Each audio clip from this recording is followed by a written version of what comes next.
नमस्कार, the Naveen Purohit show में आपका स्वागत है। मैं हूं आपके साथ नवीन पुरोहित और आज हमारे साथ चर्चा करने के लिए मौजूद हैं छत्तीसगढ़ भारतीय जनता पार्टी के आधार स्तंभ, छत्तीसगढ़ भारतीय जनता पार्टी के वरिष्ठ नेता, छत्तीसगढ़ में भारतीय जनता पार्टी को स्थापित करने वाले, उसका परिमार्जन करने वाले, छत्तीसगढ़ में भारतीय जनता पार्टी का पर्याय रहे छत्तीसगढ़ के पूर्व मुख्यमंत्री डॉक्टर रमन सिंह जी। रमन जी, आपका ND24 में बहुत बहुत स्वागत है। रमन सिंह जी, चूंकि डॉक्टर रमन सिंह बीमारियों का इलाज करते करते सामाजिक समस्याओं का इलाज करने लगे, ये ट्रांसफॉर्मेशन कैसे हुआ सर? देखिए, एक चिकित्सक के नाते, एक डॉक्टर के नाते लगातार लोगों से संपर्क में बनने का एक बड़ा साधन रहा और समाज में क्या चल रहा है, क्या दिक्कतें हैं, क्या परेशानियां हैं, उसको अध्ययन सबसे ज़्यादा नज़दीक से चिकित्सक करता है कि आर्थिक परेशानियां क्या है, गरीबी क्या है, गरीबी की पीड़ा क्या है और लोगों की समस्या क्या है। तो जब मैं प्रैक्टिस शुरू किया तो मुझे एहसास हुआ धरातल की सच्चाई और मुझे लगा कि ये कुछ लोगों के इलाज करना क्लिनिक में बैठकर अच्छा है, लोगों को संतुष्टि होती है और मैं भी संतुष्ट था।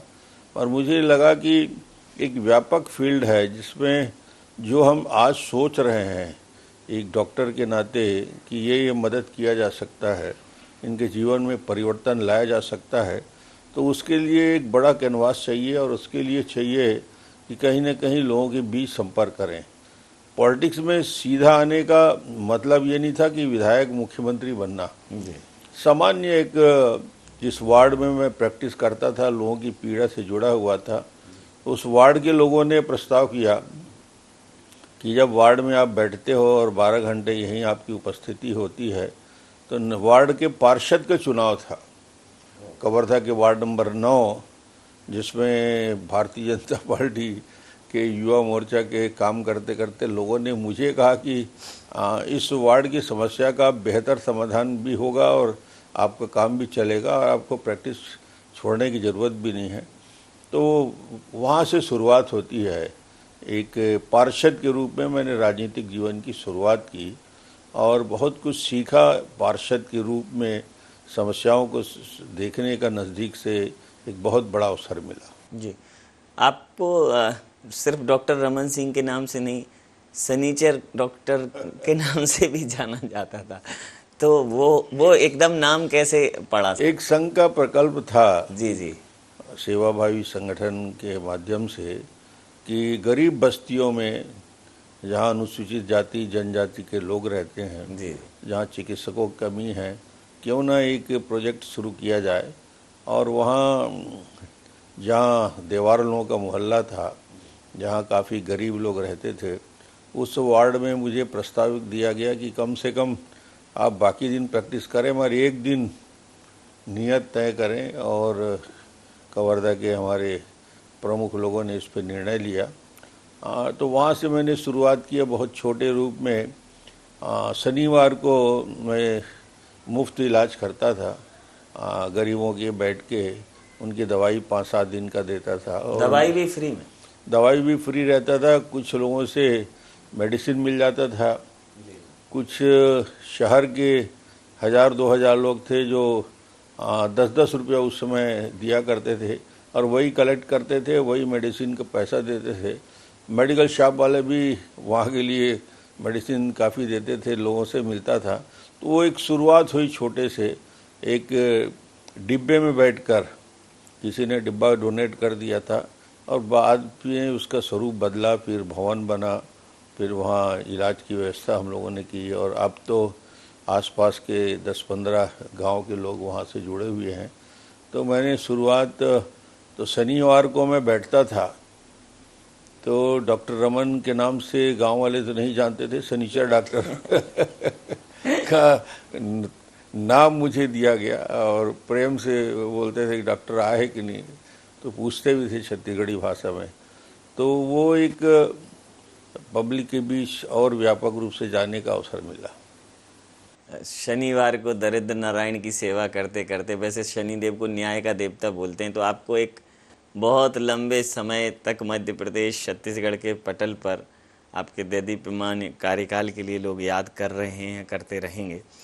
मैं उस राजनीतिक कार्यकाल में एक आपका संस्मरण है, सामान्यतः अटल जी से जुड़े जो भी संस्मरण हैं भारतीय जनता पार्टी में वो लोगों के लिए स्वर्णिम है। तो एक कबरधाम का एक संस्मरण है जिसका कहीं मैंने उल्लेख सुना है, तो मैं आज जरूर जानना चाहूँगा वो। अटल जी हमारे सबके मार्गदर्शक, और राजनीति में हम लोग यदि हैं तो अटल जी का ही व्यक्तित्व है जो प्रभावित किया, और लगा कि राजनीति में अटल जी जैसे लोग काम कर रहे हैं तो हम लोगों को भी समय देना चाहिए।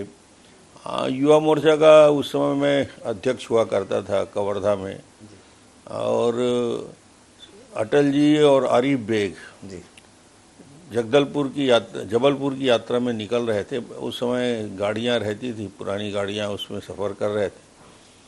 सौभाग्य से हमारा कहें कि वो गाड़ी कवर्धा में ही खराब हुई, तो उनको रेस्ट हाउस में अटल जी को रुकाया गया, और रात में आरिफ बेग साहब और अटल जी वहाँ रुके।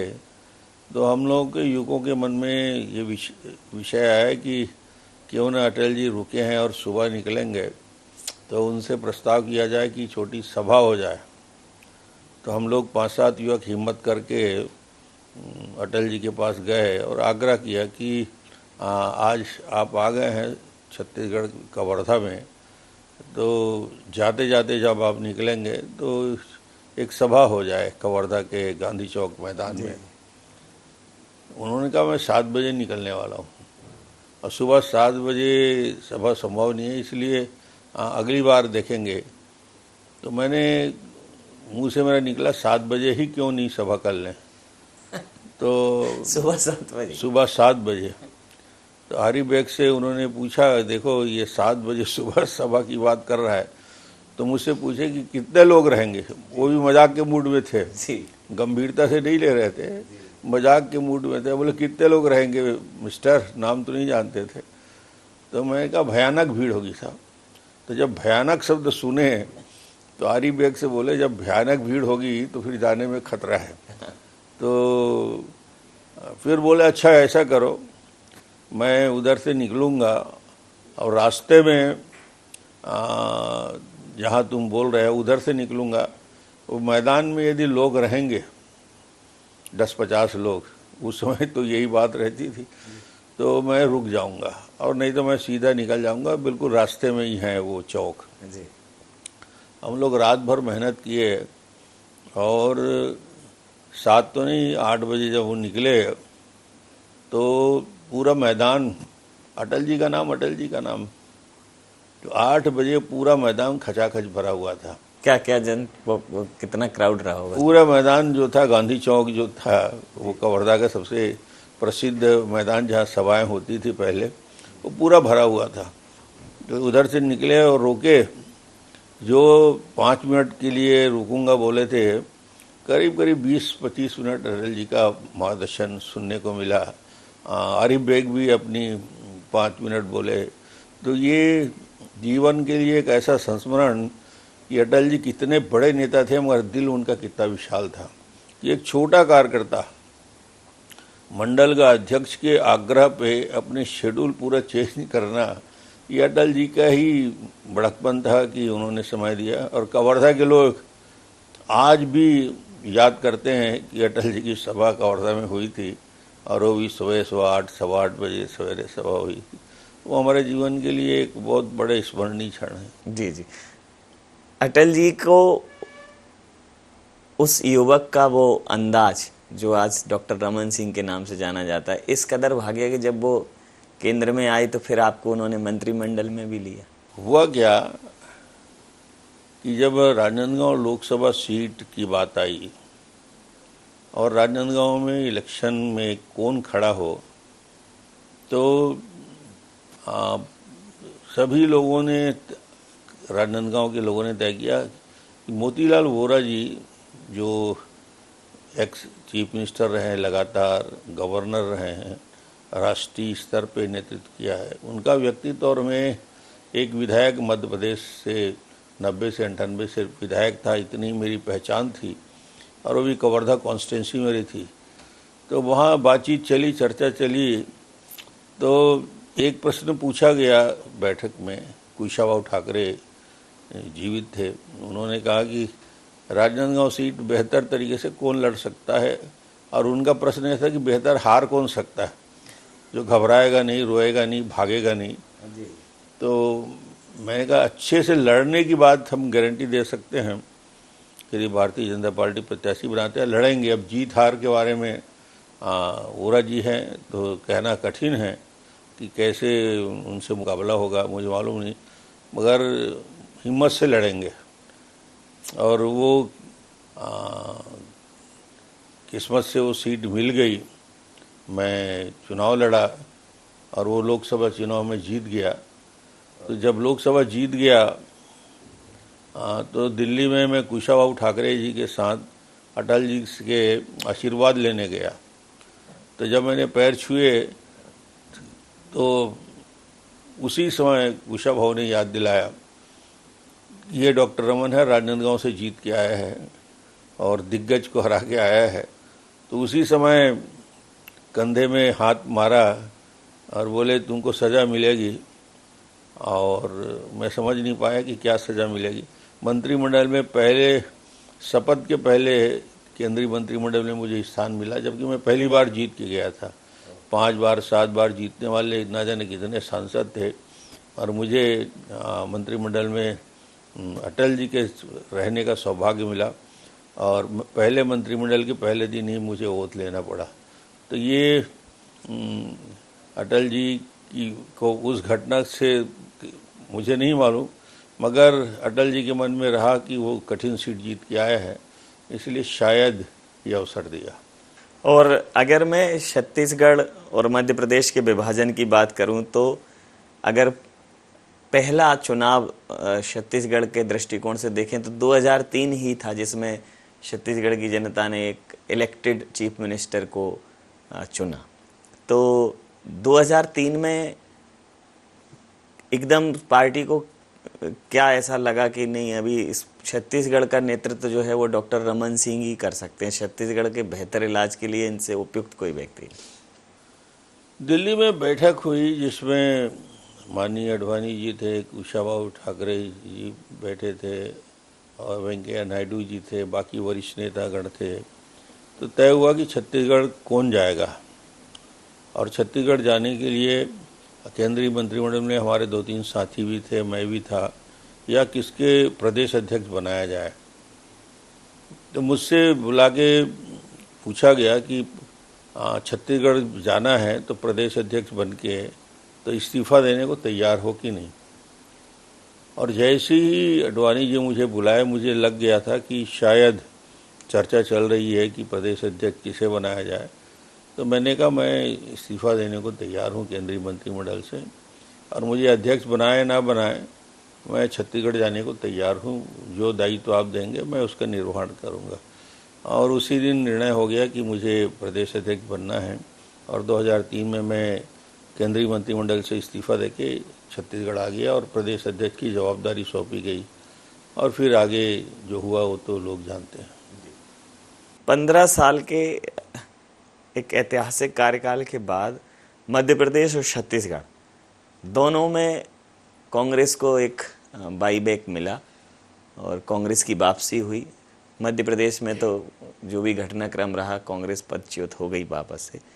छत्तीसगढ़ में कांग्रेस अब ये दावा कर रही है कि अब कांग्रेस जो है वो, छत्तीसगढ़ तो मॉडल स्टेट है कांग्रेस के लिए। देखिए, मॉडल स्टेट छत्तीसगढ़ को यदि वो मानते हैं जी, तो मुझे आश्चर्य भी होता है।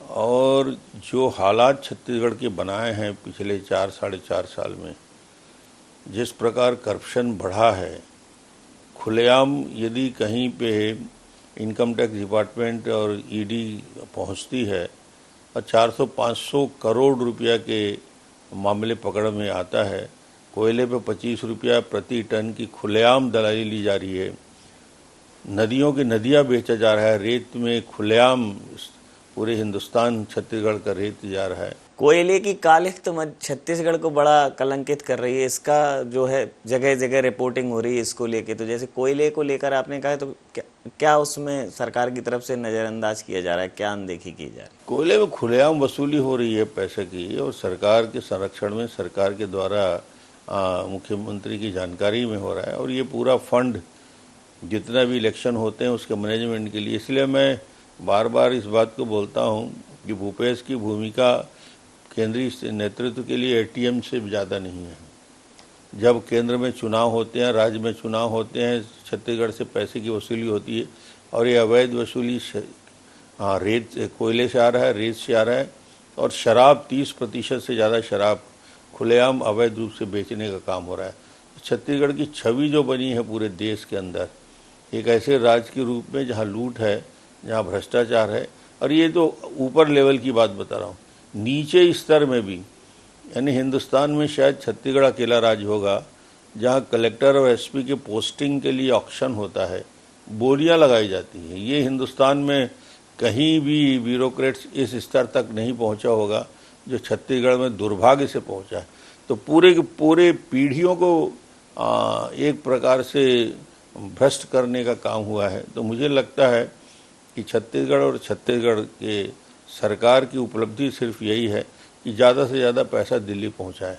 जी, लेकिन वो तो इसे भरोसे की सरकार करार दे रहे हैं। जो भी अभी उनका प्रचार प्रसार है उसमें लिख रहे हैं कि भूपेश सरकार मतलब भरोसे की सरकार। भरोसा दिलाने के लिए पहले भरोसा दिलाए, जन घोषणा पत्र जब इन्होंने जारी किया तो भरोसा दिलाने के लिए राहुल गांधी को छत्तीसगढ़ लाया गया और गंगा जल और गीता हाथ में खा के लोगों को भरोसा दिलाया कि हम ये जन घोषणा पत्र है, इसका 100% क्रियान्वयन 3 महीने के अंदर करना शुरू कर देंगे। वो जन घोषणा पत्र और वो भरोसा जनता का टूटा, क्योंकि जो वादा उन्होंने बड़े बड़े किए थे, महिलाओं के साथ उन्होंने वादा किया था कि छत्तीसगढ़ में पूर्ण शराबबंदी होगी। 4.5 साल हो गए, शराबबंदी के बारे में आप कहने लगे कि लोग शराब पीना छोड़ दें तो शराबबंदी हो जाएगी। यानी शराब का वादा जो महिलाओं को सबसे बड़ा वादा था, उस वादे से मुकरने वाली सरकार है, झूठ बोलने वाली सरकार है। 10 लाख नवयुवकों को बेरोजगारी भत्ता देने के लिए वादा इन्होंने किया था, आज किंतु परंतु लगा रहे हैं और कुछ 10-20 हज़ार लोगों को बेरोजगारी भत्ता दे के, वो भी चुनाव के आखिरी महीने में वो बेरोजगारी भत्ता उन तक पहुंच पाएगा। 2 साल का बोनस देने की बात की कि डॉक्टर रमन बोनस नहीं दिया है 2 साल का, हम 2 साल का बोनस देंगे, और आज वो 2 साल का बोनस का वादा अधूरा रह गया। 2 साल का बोनस नहीं दे गया।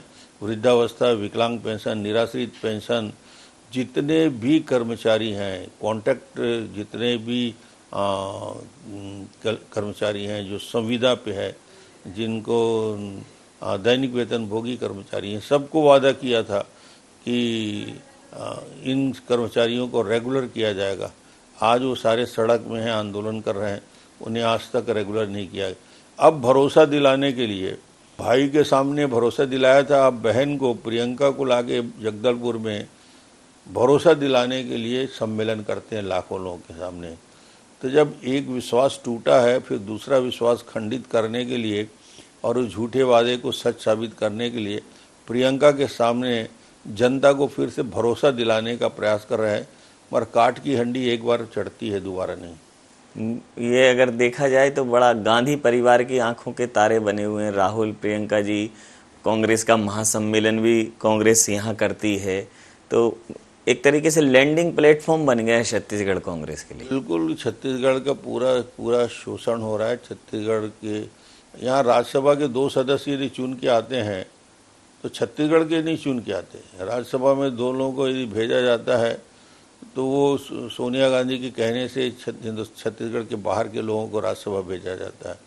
यदि इन लोगों को चुनाव कहीं होता है तो फंड की व्यवस्था की ज़रूरत पड़ती है, तो सीधे भूपेश बघेल से तो आँख के तारे होंगे कि नहीं, कि पूरी सरकार इन्हीं के बदौलत, पूरा संगठन इन्हीं के बदौलत चल रहा है। तो ये निश्चित रूप से एक बहुत बड़ा एहसान तो कर रहा है। जी, 2023 में, 24 में, ये जो 18 में जो हुआ प्रत्याशित है आपके हिसाब से, लेकिन आपको लगता है कि 5 साल में जनता को समझ में ये आ जाएगा कि जनता ने चुनने में गलती कर दी और जनता फिर से वापस भारतीय जनता पार्टी की तरफ रूबरू होगी और छत्तीसगढ़ में कमल खिलेगा 2023 में, 2024 में मोदी जी की जनता सरकार? के मन में गांव-गांव हम लोग जाते हैं, अभी बस्तर भी गया था, मैं सरगुजा भी जाता हूँ, यहाँ भी घूमता रहता हूँ, तो जनता के मन में आक्रोश तो है काफ़ी। और आक्रोश इसलिए है कि उनके वादे पूरे नहीं हुए और सिर्फ नारेबाजी करके, झूठे घोषणा करके सरकार नहीं बना, न सड़क बना, न पुल बना, न पुलिया बना, न स्कूल बने, न अस्पताल बने, कोई इंफ्रास्ट्रक्चर के सेक्टर में कोई खर्च नहीं। गांव के विकास अधूरे हैं, शहर के विकास अधूरे हैं, पूरे के पूरे विकास काम को इन्होंने ठप कर दिया। भूपेश को यदि पूछा जाए डेवलपमेंट कहाँ है तो सिर्फ एक ही बात बोलता है, नरवा गरवा घुरवा बारी। तो ये 4 नरवा गरवा घुरवा बारी के सिवाय कोई नहीं जिसमें करोड़ों अरबों रुपया खर्च कर चुके हैं। मगर बाकी डेवलपमेंट जो एक्चुअल जो लोग चाहते हैं वो विकास बिल्कुल छत्तीसगढ़ में ठप है। तो हम उम्मीद करते हैं कि 2023 में जब चुनाव होंगे तो भारतीय जनता पार्टी स्पष्ट बहुमत के साथ छत्तीसगढ़ में सरकार बनाएगी और 2024 में माननीय नरेंद्र मोदी जी को तीसरी बार प्रधानमंत्री बनाने के लिए पहले तो 11 में 9 सीट दिए थे, अब 11 में 11 लोकसभा सीट हम जीत के जाएंगे। कुछ कर गुजरने के लिए मौसम नहीं मन चाहिए, साधन सभी जुट जाएंगे, संकल्प का धन चाहिए। तो भारतीय जनता पार्टी कुछ कर गुजरने को बेताब है और उनका कहना, डॉक्टर रमन सिंह जी का कहना है कि जो 2018 में हुआ, जनता के दिमाग में एक लंबे समय से भारतीय जनता पार्टी की एक जो छवि थी उसके प्रति जो भी नकारात्मकता रही हो, लेकिन इन 5 सालों में जनता अब जब तुलनात्मक अध्ययन करेगी तो उसको समझ में आएगा कि भारतीय जनता पार्टी की सरकार बहुत बेहतर सामाजिक व्यवस्था और सामाजिक न्याय की अवधारणा के साथ चलती है। तो 2023 के चुनाव निश्चित रूप से कई मायनों में अद्वितीय रहेंगे। सर, आपने तमाम सारे पहलुओं पर अपने व्यक्तिगत जीवन से लेकर राजनीतिक सफ़र के तमाम सारे अनुभव हमारे साथ साझा किए, हमें इतना वक्त दिया, हमारे साथ चर्चा की, आपका बहुत धन्यवाद, बहुत आभार। Thank you. तो आप सब बने रहिए द नवीन पुरोहित शो में और देखते रहिए IND 24। नमस्कार।